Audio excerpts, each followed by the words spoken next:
Bom, pessoal, olá a todos. Depois que eu fiz aquela análise lá de Tiago, eu vou dar uma analisada aqui agora em Romanos, não só comparando com o Evangelho, mas mostrando também algumas curiosidades, né, algumas problemáticas aqui de Romanos. Deixa eu só dar um aviso rapidinho para quem é novo no canal, para quem veio pelo canal do Antônio Miranda, é que eu tenho muitos vídeos aqui no canal, então para quem não conhece ainda o meu trabalho, é só você teclar aqui no canal em playlists, que tem várias playlists aqui onde eu analiso, sabe, desde problemática dos Evangelhos, Daniel, o Apocalipse já aconteceu, porque os judeus não aceitam Jesus como Messias, análise crítica, Jesus antes de Jesus, etc, etc, etc. Inclusive tem uma playlist aqui chamada Aulas, né, que é quando eu analiso um termo específico e vou explicando, tá? Porque o meu canal ele é de exegese, tá? Meu canal não é nem de militância, nem de ateísmo, nem de religião nenhuma, nem de agnosticismo, é só de análise bíblica, tá? E nem todo vídeo meu tá em playlist, tá? Então é só teclar aqui em vídeo, ó, que vocês podem ver todo o meu conteúdo. Apesar de ter muitos shorts agora, né, que é uma ferramenta nova aí que o YouTube está proporcionando. Mas tem vários vídeos interessantes aqui, muita coisa que eu já mostrei. Até coisas que eu mostrei primeiro, por exemplo, o Evangelho de Marcião ou Lucas. Tá? Então vocês podem teclar em vídeos, vocês vão ter bastante conteúdo, tá bom? Então vamos dar uma analisada aqui em Romanos, tá bom?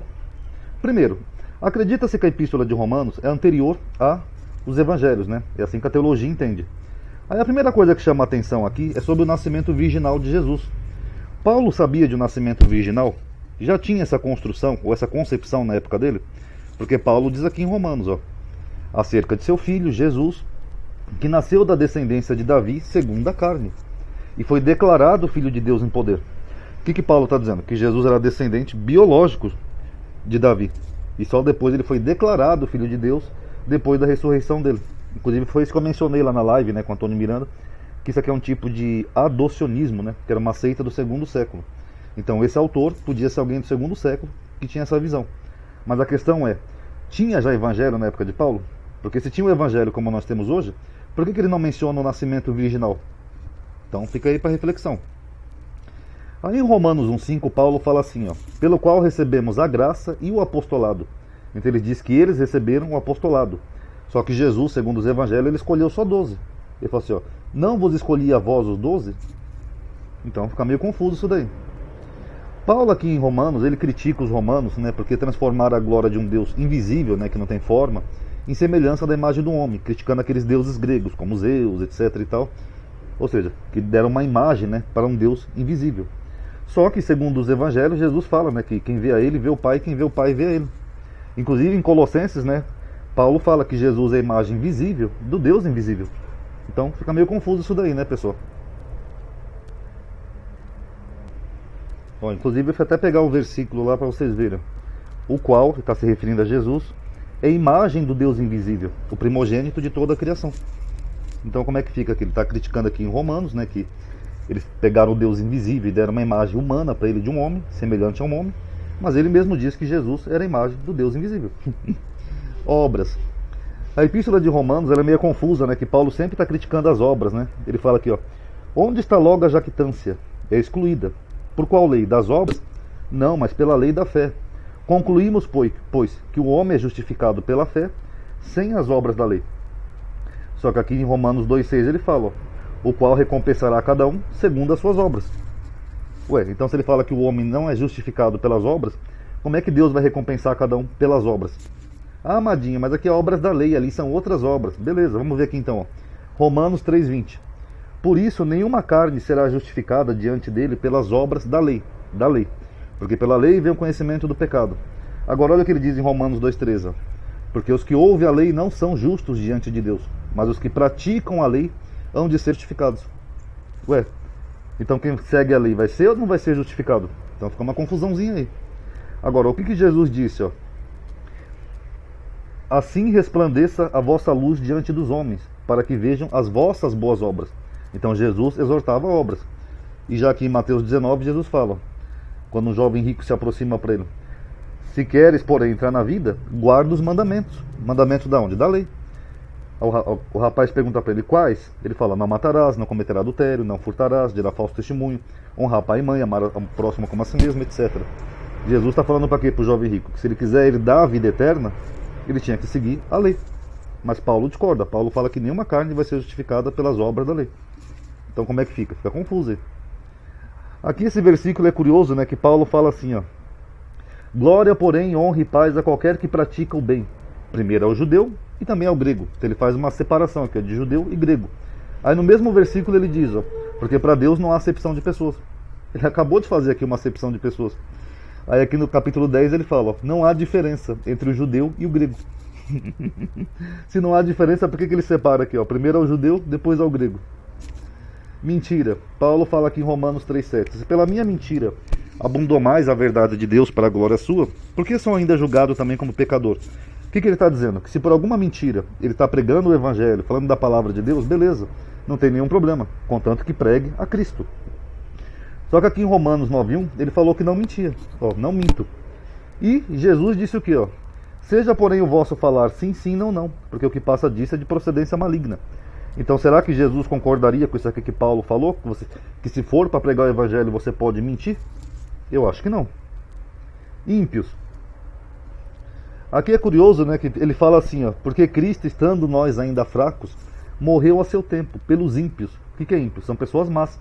Então, é isso que ele está falando aqui em Romanos. Eu até fui verificar a palavra, se era isso mesmo no grego, é isso mesmo. Só que é curioso, né, que segundo a Bíblia, João fala aqui, ó, conhecemos o amor nisto, que ele deu a sua vida por nós. Então eles eram ímpios, pessoas más?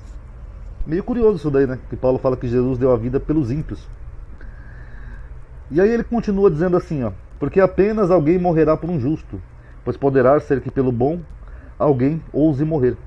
Mas Deus prova o seu amor para conosco, em que Cristo morreu por nós, sendo nós ainda pecadores. Então ele fala o quê? Que Cristo morreu por nós. Beleza.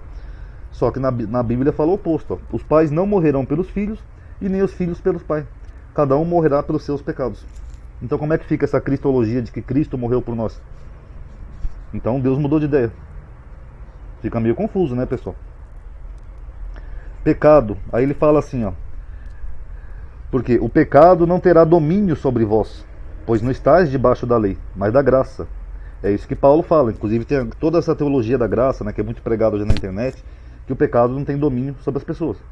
Mas só que em Gálatas ele fala assim, ó, nós somos judeus por natureza, e não pecadores dentre os gentios. Então se os judeus não são pecadores, os judeus já tinham a graça, porque ele fala que é a graça que faz a pessoa não ter mais pecado. Mas aqui em Gálatas ele fala que os judeus não são pecadores como os gentios. Aí Paulo continua dizendo aqui, ó, não há nenhuma condenação para os que estão em Cristo Jesus, que não andam segundo a carne, mas segundo o Espírito. Então ele fala que quem está em Cristo Jesus não tem nenhuma condenação. Aqui ele fala aqui em 10:9, se com a tua boca confessares ao Senhor Jesus, e em teu coração creres que Deus o ressuscitou dentre os mortos, será salvo.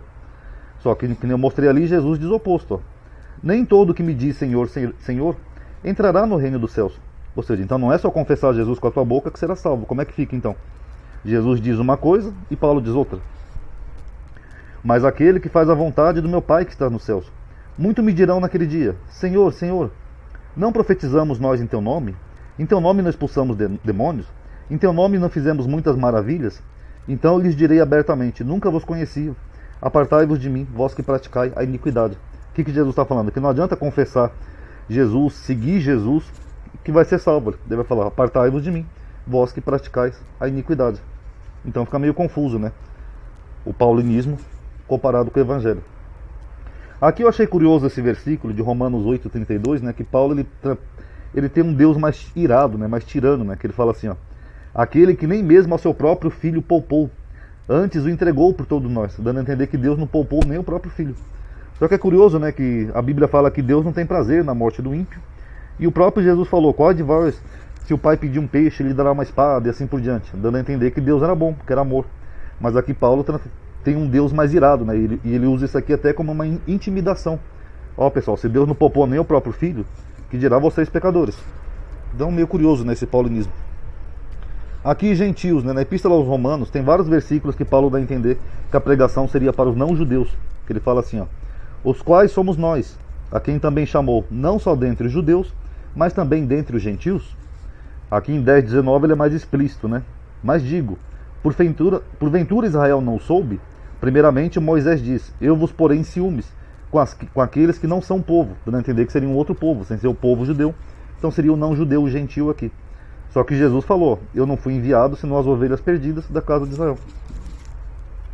A autoridade. Aqui eu já mostrei em outros vídeos, só para citar para quem não conhece ainda, que ele fala assim, ó, toda alma esteja sujeita às potestades superiores, Porque não há potestade, né, autoridade que venha de Deus. O que ele está falando? Toda autoridade vem de Deus. Então o pessoal que briga aí por política, tanto um Lula quanto um Bolsonaro, são autorizados por Deus.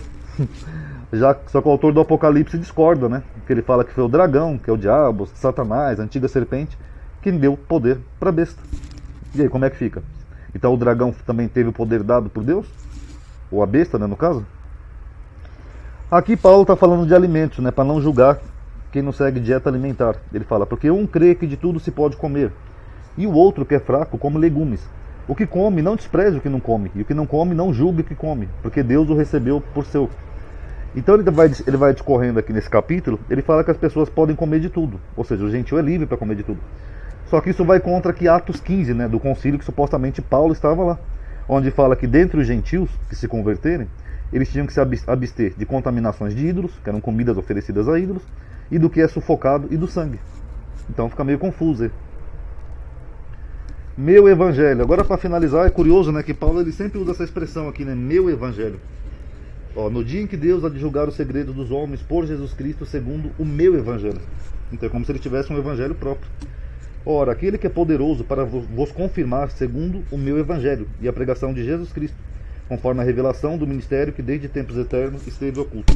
Então, meio curioso, né, o paulinismo. Então tá aí, pessoal, só um videozinho de Romanos, analise aí, tirem suas conclusões, tá bom? Espero que tenham gostado. Paz a todos.